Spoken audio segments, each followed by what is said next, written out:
Actuaria, finance, transformation, conformité réglementaire, c'est l'expertise d'Asigma, cabinet de conseil spécialiste du secteur assurantiel depuis près de 10 ans. Bonjour et bienvenue dans les Talks de l'assurance, le podcast by Asigma, dédié au sujet arbitrage projet et direction financière, quels sont les impacts? Et pour cela, nous recevons Adrien Farès, expert finance au sein d'Asigma. Donc bonjour Adrien, ma première question, quelles sont les difficultés que les directions comptables rencontrent lors d'un projet? Les difficultés que les directions comptables rencontrent lors du lancement de leur projet sont au nombre de 3. Elles ont du mal à exprimer leurs cibles, leurs besoins, parce qu'elles le font avec leur propre langage qui reste comptable. Elles ont du mal à estimer leur charge de travail et donc à se projeter dans le temps. Et elles ont aussi du mal à prioriser au niveau des livrables, c'est-à-dire que pour elles, un livrable, il est unique, alors qu'en réalité, dans un projet, il y aura plusieurs livrables. Et quelles sont les conséquences d'un arbitrage sur les équipes et les directions comptables? Les conséquences d'un arbitrage sur la vie des directions comptables sont au nombre de 3. Ça crée de la frustration, c'est-à-dire que les équipes qui ont participé au projet ne savent d'emblée qu'elles ne vont pas obtenir ce qu'elles ont demandé. Ça crée de la démotivation, c'est-à-dire que c'est répétitif. On leur a déjà fait un arbitrage par rapport à des projets passés et donc elles ont sans cesse l'impression de revivre le même cycle de vie de projet avec des coupes budgétaires ou des coupes au niveau des besoins. Et cela crée de la manualité, c'est-à-dire que quand elles ne vont pas obtenir quelque chose qui a été demandé dans le cadre du projet, elles devront le compenser par de la manualité, donc de la charge de travail au quotidien.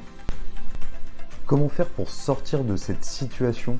Il faut d'abord s'appuyer sur les sachants, c'est-à-dire les personnes clés qui connaissent votre besoin. Deuxièmement, il faut avoir une MOA dédiée, c'est-à-dire une MOA comptabilité. Troisièmement, il faut savoir identifier les projets passés qui ont connu des succès et sur lesquels il n'y a pas eu d'arbitrage. Comme ça, vous pouvez vous appuyer dessus pour définir vos ABAC, c'est-à-dire vos métriques. Quatrièmement, ne pas hésiter à se tourner vers des ressources externes. Ressources externes, c'est aussi bien les consultants que les partenaires commerciaux qui connaissent les mêmes difficultés ou qui ont les mêmes besoins que vous. Enfin, ne pas hésiter à constituer une task force, c'est-à-dire un groupe de travail réunissant les sachants et qui vont raisonner, réfléchir au projet de façon collective. As-tu une anecdote à nous donner sur le sujet? Les solutions évoquées me font penser à un exemple, à savoir une mission dans le cadre du RGPD. Il était question de définir les durées de conservation maximales. Or, la comptabilité ne pouvait pas le faire étant donné qu'elle estimait qu'elle n'était que le réceptacle des données collectées par les autres directions. Donc, on a identifié les sachants dans chacune des directions. On les a fait travailler en mode task force, donc dans un SAS fermé. Et en l'espace de 3 semaines, nous avons défini collectivement les durées de conservation maximales que l'entreprise devait respecter dans le cadre du RGPD.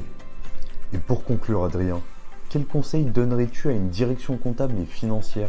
Les conseils que je donnerais à une direction comptable et financière dans le cadre de la gestion de leur projet, c'est au nombre de 5.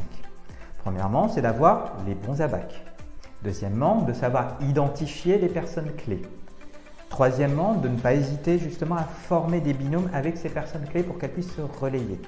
Quatrièmement, de ne pas hésiter à avoir recours à la méthode agile, surtout auprès des personnes clés au sein de la direction et de l'entreprise. Et enfin, d'avoir toujours une pensée positive, c'est-à-dire d'avoir conscience que c'est collectivement qu'on arrivera à quelque chose et non pas individuellement ou que rien n'est impossible. Merci beaucoup Adrien d'être venu sur ce podcast. Merci également à vous de nous avoir écoutés. Si vous souhaitez en savoir davantage sur Asigma et ses solutions d'accompagnement, rendez-vous sur asigma.fr. Merci et à très vite pour un prochain podcast.